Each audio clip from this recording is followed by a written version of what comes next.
story before the story. Today we're in Exodus, the second book in the Bible. In the beginning, God created the whole world and everything in it, including people. But when people turned away from God, the world was broken, and so was our friendship with God. Still, from the beginning, God had a plan to restore it all. God chose one man, Abraham, and promised to bless the whole world through his family. Abraham's family grew to include Abraham, Isaac, Jacob, and Joseph. Joseph was sold into slavery in Egypt, but he rose to become second in command of the whole country. Years later, Joseph invited his family to come to Egypt, where they were saved from the famine. Which is where our story starts. Take it away. Hey everyone, I'm Colin. Over the years, Joseph's family, the Israelites, grew in number and spread out in the land. But then a new king, or Pharaoh, came to power. He didn't remember Joseph and he feared the Israelites. If war breaks out, they'll join our enemies. Force them to work hard in the fields and build cities. This was terrible news for God's people. But still, the Israelites grew in number. At last, Pharaoh ordered that all Israelite baby boys must be killed. But one family wasn't about to let their baby son be taken. They hid him in a basket at the river's edge. The boy, later called Moses, was discovered by the Egyptian princess and raised as her own son. When Moses grew up, he tried to protect some Israelite men, but made trouble instead. So Moses ran away to the land of Midian, where he lived a quiet life, until one day. Moses. God called to Moses from the midst of a burning bush. God had heard the cries of the Israelites, and now God wanted Moses to lead the rescue mission. Who am I that I should do this? Suppose I go to the people of Israel and they ask who sent me. Tell them, I am has sent me to you. Say to the elders, I will bring you out of Egypt. I will bring you into a land that has plenty of milk and honey. But what if they won't listen? God gave Moses 3 signs to show the Israelites, but Moses was still filled with fear. He still didn't feel ready. Lord, I've never been a good speaker. I will teach you what to say. Please send someone else to do it. What about your brother Aaron? He can speak well. He is already on his way to meet you. I will help both of you speak.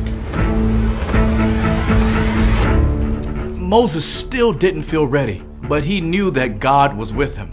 When Aaron arrived, the brothers traveled to Egypt and told the Israelite elders what God had said. Then they went to Pharaoh. The Lord is the God of Israel.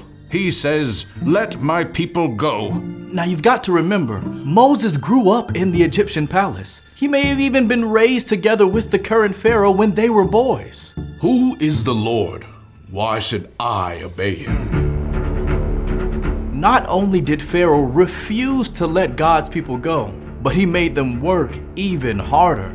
Now the Israelites were angry with Moses too. Moses was ready to give up, but God told him to return to Pharaoh. So Moses showed Pharaoh amazing signs. Still, the king refused to listen. So God told Moses to meet Pharaoh on the banks of the Nile River.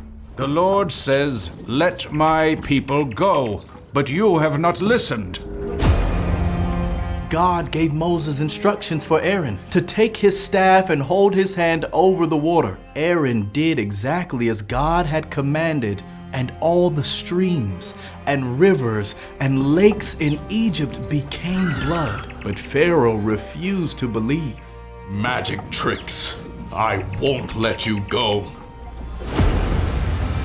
Again and again, God instructed Moses to tell Pharaoh to let God's people go. And over, Pharaoh refused. So God sent frogs to appear everywhere.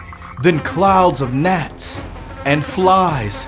After that, all the livestock died, and the Egyptians were covered with terrible sores.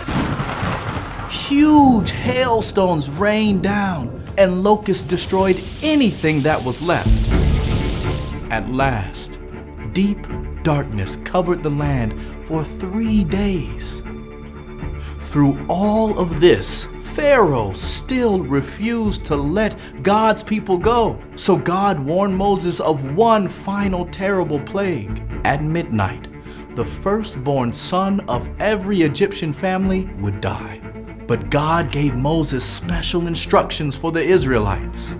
Each family must kill a Passover lamb. Put some of the blood over the top of your doorframe and along both sides. Then the destroying angel will pass by your homes. Everything happened just as God had said. The Egyptians were devastated, and Pharaoh called for Moses. Get out of here.